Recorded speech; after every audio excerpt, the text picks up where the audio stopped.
நம்ம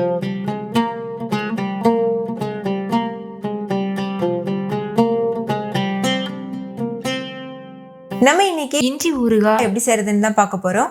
பொதுவாக நம்ம எலுமிச்சை ஊறுகாய், பூண்டு ஊறுகாய்லாம் கேள்விப்பட்டிருப்போம். ஆனால் இது ரொம்ப புதுசாக இருக்குல்ல, டேஸ்ட்டும் ரொம்பவே அட்டகாசமாக இருக்கும். ஸோ கண்டிப்பாக ட்ரை பண்ணி பாருங்கள். ஹாய் ஃப்ரெண்ட்ஸ், என் பேர் Abhi. Welcome to Indian recipes Tamil. வீடியோக்குள்ளே போகிறதுக்கு முன்னாடி நம்ம சேனல் இந்தியன் ரெசிபீஸ் தமிழை சப்ஸ்கிரைப் பண்ணிக்கோங்க.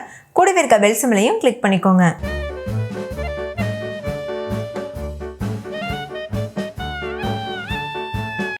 ஃபஸ்ட் இந்த ரெசிபி பண்ணுறதுக்கு அடிகனமான பாத்திரம் சூடுபடுத்திக்கோங்க. நான் இரும்பு பாத்திரம் எடுத்திருக்கேன். இதில் அரை டீஸ்பூன் வெந்தயம் சேர்த்துக்கோங்க.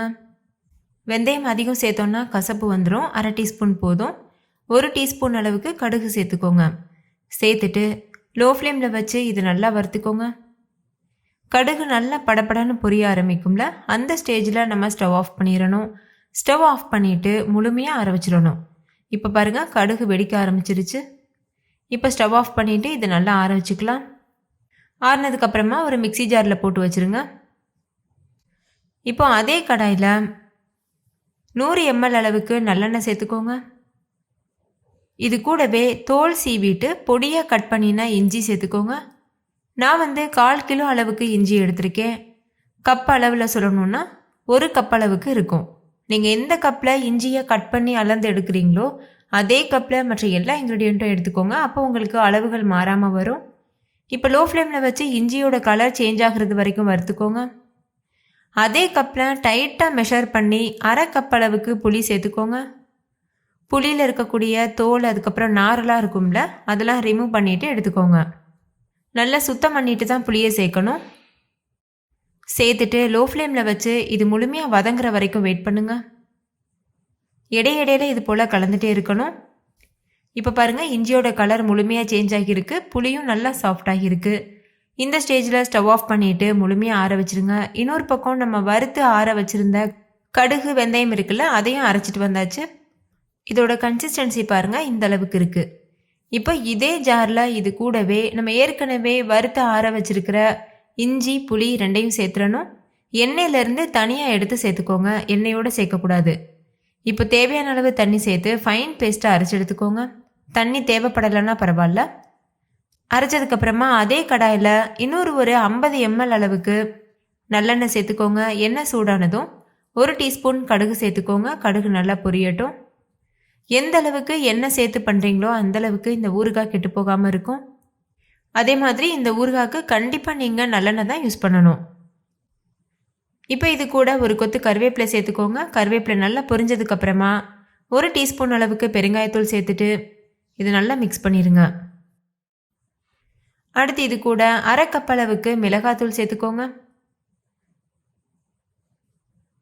உங்களுடைய காரத்திற்கு தகுந்த மாதிரி நீங்கள் மிளகாவோட அளவை அதிகமாகவோ குறைவாகவோ சேர்த்துக்கலாம். சேர்த்துட்டு நல்லா மிக்ஸ் பண்ணிடுங்க. எந்த கப்பில் இஞ்சி எடுத்தோமோ அதே கப்பில் அரை கப் அளவு மிளகாத்தூள் சேர்த்துருக்கேன். அடுத்து இதில் நம்ம ஏற்கனவே அரைச்சி வச்சுருந்த பேஸ்ட்டை சேர்த்துருங்க. சேர்த்துட்டு இதையும் நல்லா மிக்ஸ் பண்ணிடுங்க. இப்போ பாருங்கள், நல்லா மிக்ஸ் பண்ணியாச்சு. இந்த மாதிரி நல்லா மசிச்சு விட்டு அந்த எண்ணெயோட நல்லா மிக்ஸ் ஆகிறது வரைக்கும் கலந்துக்கோங்க. ஸ்டவ் லோ ஃப்ளேமில் மீடியம் ஃப்ளேமில் மாற்றி மாற்றி வச்சு இது போல் கலந்துகிட்டே இருக்கணும். இப்போ லேசாக எண்ணெய் பிரிஞ்சு வர ஆரம்பிச்சிருக்கு. இந்த ஸ்டேஜில் உப்பு சேர்த்துக்கோங்க. நீங்கள் கல்லுப்பு சேர்க்குறதா இருந்தாலும் சேர்க்கலாம். நான் நார்மலான கருப்பு உப்பு, பிளாக் சால்ட்டுன்னு சொல்லுவோம்ல, அது சேர்த்துருக்கேன். சேர்த்துட்டு இது நல்லா கலந்துருங்க. இது இன்னுமே நல்லா கலர் சேஞ்ச் ஆகி வரும், நல்ல எண்ணெய் பிரிஞ்சிட்டு வரும். அது வரைக்கும் நம்ம வேக வச்சுக்கலாம். இப்போ இது கூட ஒரு அரை கப் அளவுக்கு வெல்லம் சேர்த்துக்கோங்க. வெல்லத்தை இது போல் நுணுக்கிட்டு சேர்த்துக்கோங்க. மண் இல்லாத நயமான வெல்லம் யூஸ் பண்ணுங்கள். நீங்கள் வெல்லத்துக்கு பதிலாக நாட்டு சக்கரை கூட யூஸ் பண்ணிக்கலாம். இப்போ வெல்லம் நல்லா கரையிறது வரைக்கும் மிக்ஸ் பண்ணிகிட்டே இருங்க. தண்ணி சேர்க்கக்கூடாது. நம்ம அரை கப் அளவுக்கு மிளகாத்தூள் எடுத்தோம்ல, அதே அளவுக்கு இது போல் வெல்லம் சேர்த்து பண்ணும்போது டேஸ்ட் ரொம்ப தூக்கலாக இருக்கும், ரொம்ப டேஸ்டியாக இருக்கும்.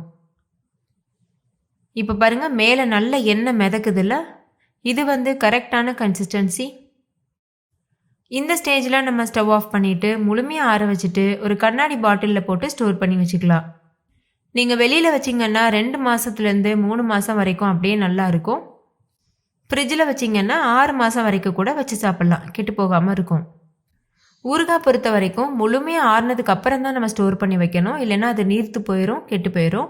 அதே மாதிரி நம்ம ஒவ்வொரு டைம் ஊறுகாய் எடுக்கும் போதும் ட்ரையான சுத்தமான ஸ்பூன் யூஸ் பண்ணணும்.